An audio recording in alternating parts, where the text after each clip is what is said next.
بسم اللہ الرحمن الرحیم۔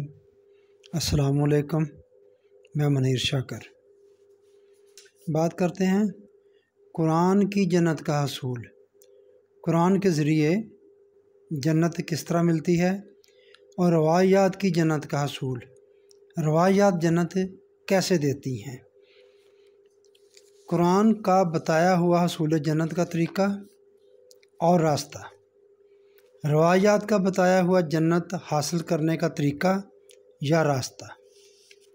روایات یہ تو نہیں کہتی کہ تم قرآن کے راستے پر نہ چلو یا جنت حاصل کرنے کا جو طریقہ قرآن نے بتایا ہے اسے اختیار نہ کرو، یا قرآن جنت حاصل کرنے کے لیے تمہیں جس بھٹی سے گزارتا ہے اس بھٹی سے تم نہ گزرو، یہ نہیں کہتی وہ، مگر روایات قرآن کے مقابلے میں جنت حاصل کرنے کا اتنا آسان طریقہ بتاتی ہیں کہ بندہ خود بخود اس کی طرف لپکتا ہے۔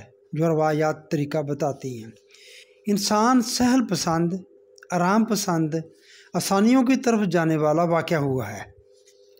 یہ انسان کے مزاج کے اندر ہے، سہل پسندی، آرام پسندی، آسانیوں کی طرف جانا۔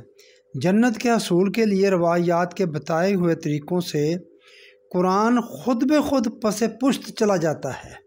قرآن جس راستے پہ چلا کے تمہیں جنت بھیجتا ہے وہ تو بڑا کٹن راستہ ہے، وہ تو ایک بھٹی، آگ کی بھٹی سے گزر کے جانا پڑتا ہے، مگر روایات ایسا نہیں کرتی۔ وہ اس طرح لامحالہ بندہ جو روایات بتا رہی ہیں کرنی تو جنت ہی حاصل ہے نا، گناہ بخشوانے ہیں اپنے اور نیکیاں بہت ساری اکٹھی کرنی ہیں، تو وہ قرآن خود بخود ہی کہتی نہیں ہے، کسی کو کہنے کی ضرورت بھی نہیں ہے، خود بخود پس پشت چلا جاتا ہے، خود بخود قرآن پیچھے چلا جاتا ہے۔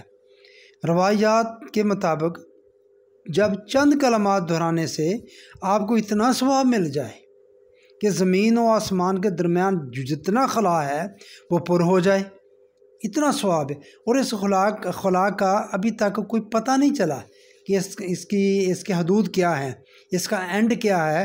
ابھی تک سائنس یہ دریافت نہیں کر سکی کہ یہ کتنا بڑا ہے زمین اور آسمان کے درمیان جو خلا ہے، مگر وہ چند کلمات پڑھنے سے یہ سارا خلا نیکیوں سے بھر جاتا ہے، یعنی کہ ثواب سے بھر جاتا ہے، یا سمندر کے قطرات کے برابر نیکیاں لکھ دی جاتی ہیں چند کلمات دہرانے سے، کرنے سے، یا بارش کے قطرات کے برابر نیکیاں مل جاتی ہیں، ثواب مل جاتا ہے، یا ریت کے ذرات کے برابر نیکیاں مل جاتی ہیں یا مل جائیں، یا چند کلمات دہرانے سے آپ کے سارے گناہ جڑ جائیں۔ اور اسی طرح ہی جیسے یہ ہے نا خلا کے بھر جانا اور سمندر کے قطرات کے برابر، تو اس طرح ہی کلمات ہیں، پڑھ لیں تو آپ کے گناہ اتنے ہوں اگر تو وہ سارے کے سارے ختم ہو جائیں گے، جڑ جائیں گے، ختم ہو جائیں گے، یا چند کلمات دہرانے سے آپ کے سارے گناہ جڑ جائیں گے اور ایسے ہو جائیں گے، آپ ہو جائیں کہ ابھی ابھی پیدا ہوئے ہیں۔ ایسے کلمات ایسی چیزیں ہیں، جیسے کہا جاتا ہے کہ دو مسلمان بھائی جب آپس میں ملتے ہیں تو الگ ہونے سے پہلے ان کے سب گناہ جڑ جاتے ہیں، سارے گناہ ختم ہو جاتے ہیں۔ جس بندے کا کوئی گناہ ہی نہیں رہے گا تو وہ کیوں جنت میں نہیں جائے گا۔ فرض نماز کے بعد آیت الکرسی پڑھنے والے بندے اور جنت میں اس کی موت رکاوٹ ہے۔ یا اگر بندہ فرض نماز کے بعد آیت الکرسی پڑھتا ہے تو پھر جنت صرف اس کے مرنا جو ہے، اس کی موت ہے وہ رکاوٹ ہے، وہ فوراً جنت میں چلا جائے گا، یعنی ایسا بندہ مرتے ہی جنت میں چلا جائے گا۔ اور بندے کے بہت سارے مسائل ہیں، حاجتیں ہیں، رزق ہے، تو وہ آپ صرف ایک دفعہ صبح یاسین صورت پڑھ لیں، آپ کے سارے دن کی حاجتیں وہ پوری ہو جائیں گی اور رزق میں اضافہ ہو جائے گا، اور آپ کو 10 قرآن پڑھنے کا ثواب بھی مل جائے گا۔ میں عرض کر چکا، یہ روایات آپ کو بتاتی ہیں۔ نسائی کی ایک حدیث ہے کہ جس نے صبح اور مغرب کی نماز کے بعد، مطلب دیکھیں، صبح اور مغرب کی نماز کے بعد 7 مرتبہ اللہم اجرنی من النار، یا اللہ مجھے دوزخ سے نجات دے، پڑھ لیا تو دن اور رات میں کسی وقت بھی مر جائے وہ جنت میں جائے گا۔ دیکھو کس طرح جنت مل گئی کہ صرف 7 دفعہ صبح کی اور مغرب کی نماز کے بعد۔ مسلم یہ صحیحین میں شامل ہے، بخاری اور مسلم دونوں، کہ اس کی سب حدیثیں صحیح درست ہیں، میں ہے کہ ہر نماز کے بعد 33 بار سبحان اللہ، الحمدللہ، اللہ اکبر 34 بار کہہ لیا کرو۔ جس نے یہ وظیفہ پڑھا اس کے تمام گناہ بخش دیے جاتے ہیں، اگرچہ کتنے ہی کیوں نہ ہوں۔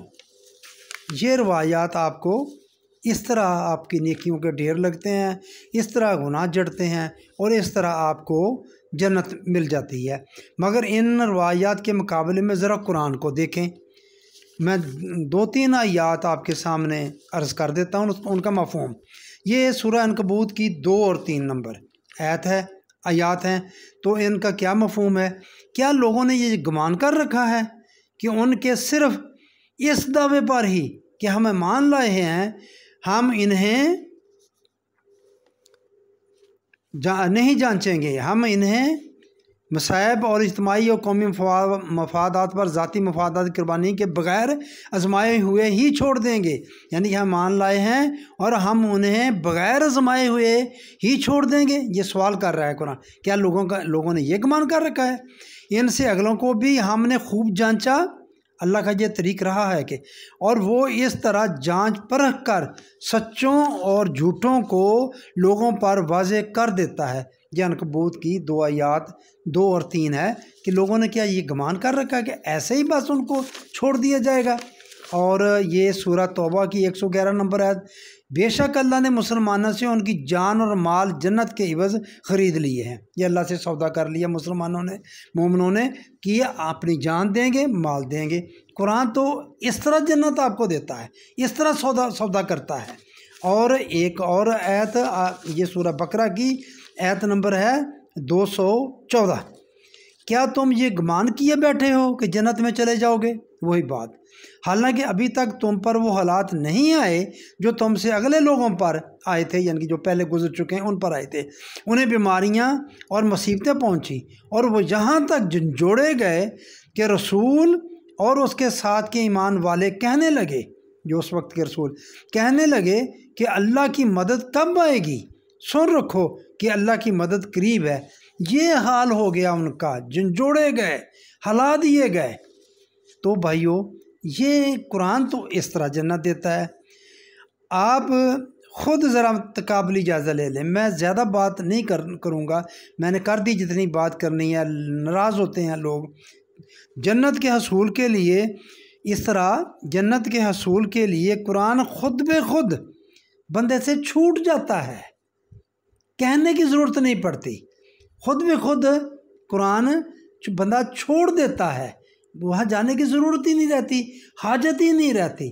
سب کچھ آپ کو جب اس طرح مل جائے تو پھر کیا ضرورت پڑی ہے؟ تو میرے بھائی یہ وہ پوزیشن ہو جاتی ہے، میں یہ سمجھتا ہوں، جو سورہ فرقان کی آیت نمبر 30 میں ہے، کہ جہاں نبی اکرم صلی اللہ علیہ وآلہ وسلم اللہ سے شکایت کریں گے کہ میری قوم نے قرآن کو چھوڑ دیا تھا کہ کہیں ہم اس صف میں نہ آ جائیں، تو ہم اس صف میں آ رہے ہیں۔ ہم نے مہجورن کا لفظ ہے، ہم نے ہجران کر لیا ہے قرآن سے۔ کتنا ہم قرآن کے قریب ہیں، کیا کرتے ہیں، کتنا سمجھتے ہیں؟ تو میں صرف اتنی بات کہنا چاہتا تھا آپ کے سامنے، یہ درد دل رکھنا چاہتا تھا کہ یہ روایات ہمیں قرآن سے کس طرح دور کر رہی ہیں، کہتی نہیں ہیں، کوئی کہتا بھی نہیں ہے بندہ کہ قرآن سے تم دور ہو جاؤ، لیکن خود بے خود یہ عمل، اب خود بے خود آٹومیٹکلی یہ عمل سرزد ہو رہا ہے اور ہم دور ہوتے جا رہے ہیں۔